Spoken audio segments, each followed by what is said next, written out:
in volume 1 of The Secret Relationship, it goes into the horror of the transatlantic slave trade. And the Jewish people were heavily involved in that. How many of you have been to Elmina Castle at Cape Coast in Ghana? Would you raise your hands? If you were there 15 years ago, on the doors of the castle, you would see a Star of David.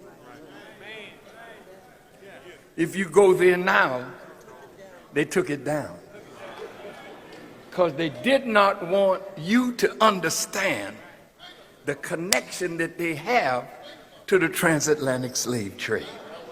It's all documented. I mean, with thousands of footnotes, so that you wouldn't think we made this up. We quoted their scholars and showed you where you can go and get it for yourself. This is a scholarly work, not put together by nincompoops.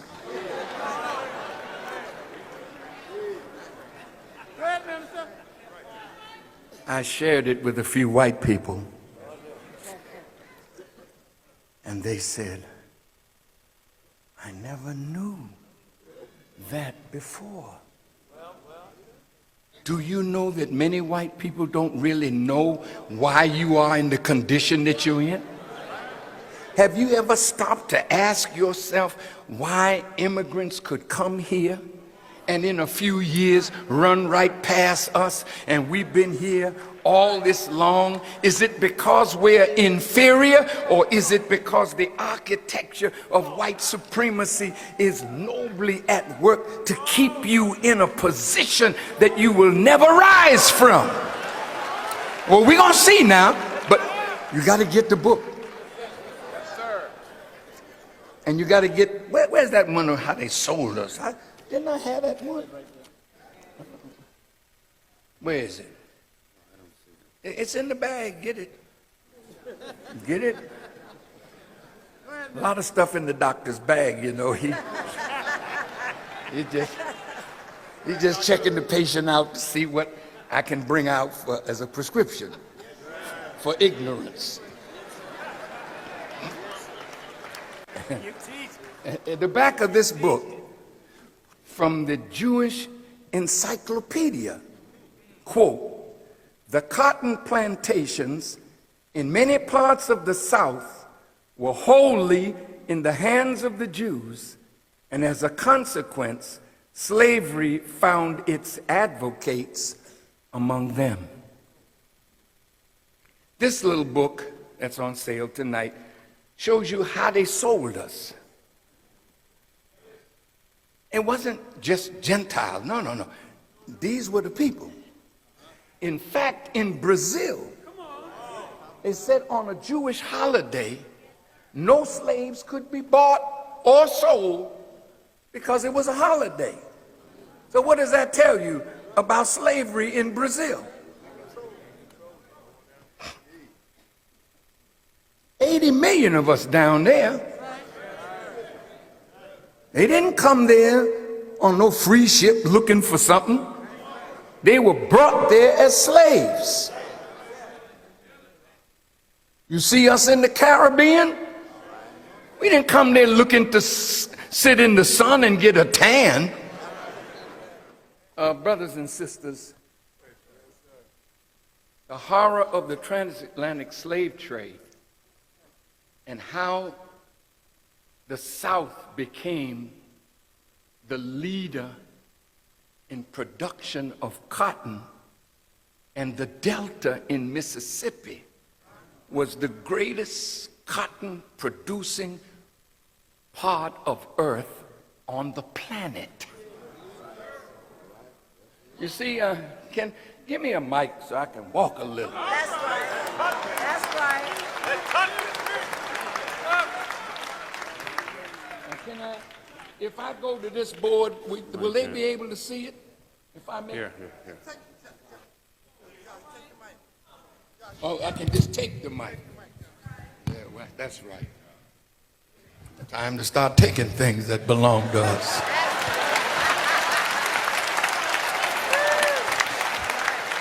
Now look at this. Black folk picking cotton. Listen good now. Cotton was then what oil is now. The largest producer of oil in the world are the rich ones, and the strategic interests of America means in order for them to rule, they have to link with where the oil is coming from and take it or maneuver to get it, but they must have oil. In the time of slavery, it was cotton. And it's interesting that the cotton would come down the Mississippi, New Orleans to the Gulf, from Biloxi, Mississippi, and from Mobile, Alabama. And the cotton would come down and go up to New York, where the brethren of the Jewish people in the South, in the North, were the masters of the needle trades.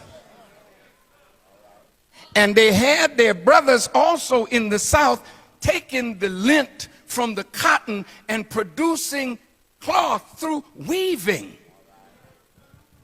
But these were Jewish people owning the land. They were the majority. They were the merchants. They were the traders. They knew how to hook up with their brethren in the North. And they would send raw cotton to the mills in England, in Manchester, Leeds, and Bristol, and the British would turn it into cloth and then sell it all over the world. So from cotton, the South became rich. From cotton, it fueled the Industrial Revolution in the North. From cotton, the Rothschilds became rich. From cotton, the Lehman Brothers became rich from cotton in Alabama, then moved to New York and Wall Street. I know the truth, and somebody gotta tell it or die trying. Put up the areas where the cotton was produced. Now this is cotton. North Carolina, Tennessee, South Carolina, Georgia, Alabama, Mississippi, Arkansas, Louisiana, Texas. You see all these heavy black dots? Can you see them black dots? Those black dots represent Jewish bank owners and founders. Now look at the dots. These heavy dots, Jewish banks. And you notice this dark spot here, that's the Mississippi Delta. Let me tell you, your brothers and sisters in Mississippi, my brothers and sisters, even right to this moment that I'm talking to you, some of our brothers and sisters are still in slavery in Mississippi, in Alabama, in Louisiana. Listen to me good now. You can't plead for their freedom. Ain't nobody gonna be angry with us for freeing our people from virtual slavery. There's a movie, a CD that I saw today. It's called The Cotton Picking Truth. We're still on the plantation. And a black woman is talking. She just got out of slavery in the 60s. Did you hear me? She talked about how they raped her mother. And she was 5 years old. And how they raped her. Oh, man. This is from her lips. People on large tracts of land in Mississippi, way out in the rural district, but our people sitting there, working there, living there with nothing. This woman says she lived in a barn. She had no place to lay her head. She was sleeping on hay. Oh, Lord.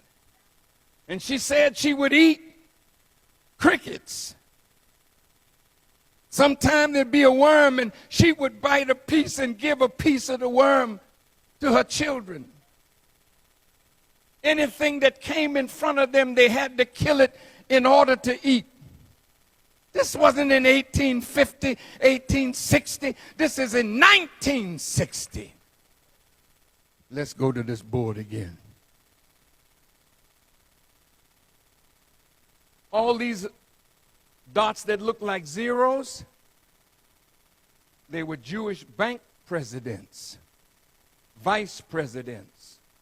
But these holy black dots are the bankers. Now you get that book. All of it is documented in there.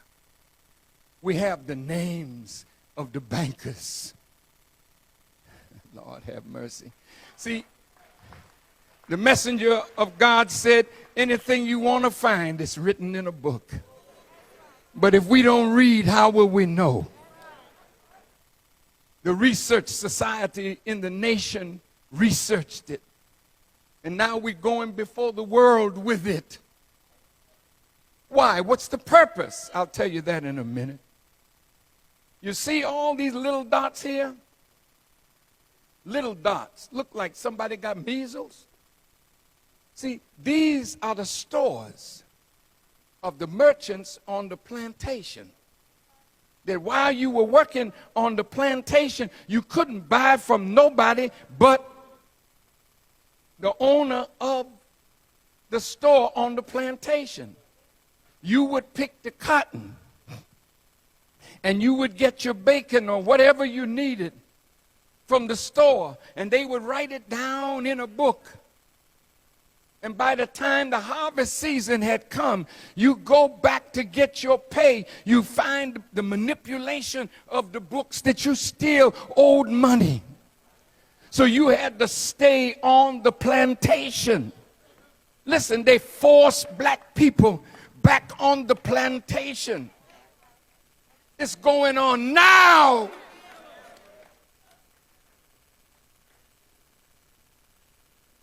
Just bear with me. Look, from these little stores, they became rich because everything the black person on the plantation needed, when slavery was over, they had to get it from the store. See, while we were in slavery, they give you a little something. But now look at this. 1863 was the Emancipation Proclamation. Right? 1865, we're supposed to be free. 13th, 14th, 15th Amendment. Now, bless your heart, we are all citizens now. Something went wrong because after 12 years, from 1865 to 1877, 12 years, white folks said, quote, if the Negroes leave the land, we don't have nobody to work the land, and that's how we get our money. So we had to find a way to put the blacks back on the land. Listen to this. It's called the Compromise of 1877. This compromise can easily be listed among the most significant events in black American history. The country was in an uproar over the disputed election of 1876 involving presidential rivals Rutherford B. Hayes and Samuel J. Tilden. But the root of the conflict was once again the fate of the black man. Since emancipation, the North had placed troops in the South to keep the whites from putting the freed blacks back into plantation slavery. But after 13 years of this so-called Reconstruction, whites all over the country, North and South, had grown tired and angry over fighting each other over the rights with their ex-slaves. Both parties, Republican and Democrat, convened at the Wormley Hotel in Washington, D.C. to attempt to resolve the conflict. And on February 26th, 1877, a deal was struck that would profoundly affect the course of history for black people in America. All agreed that the country's need for cotton required that blacks be returned to virtual slavery and assigned to permanent political, social, and economic inferiority. You with me? Now, they made a deal in the Wormley Hotel that we had to be put back on the plantation. A Jewish man by the name of Levi, who was in Congress, was the spokesperson that went back to Congress to sell the idea of putting us back in the plantation. It's all here. Peace and blessings, family. It's Brother Mark Muhammad Jr. here. As you all can see, we had another strong message from another strong brother. Go ahead and press like on the video, share the video. If you would like more content, press like on my page so you can stay in tune with your brother and I can stay in tune with you. Peace.